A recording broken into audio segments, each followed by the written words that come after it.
Onko unesi rauhatonta, koska elämäsi on epätasapainoista? Vai onko niin, että elämäsi on epävakaata, koska unesi on rauhatonta? Olisiko aika tehdä muutoksia, jotka edistäisivät sinun ja koko perheesi hyvinvointia? Yksi keino on kohdistaa huomio unesi määrään ja laatuun.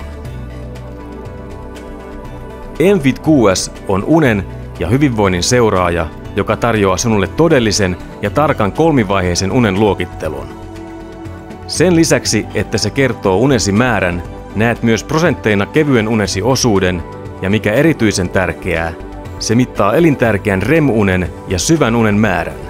mFit-QS seuraa ja tallentaa sydämen sykkeesi ja hengityksesi sekä rauhattoman kääntyilyn yön aikana.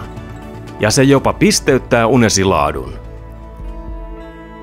Kun seuraat unituloksiasi, alat kiinnittämään huomiota asioihin, jotka vaikuttavat uneesi.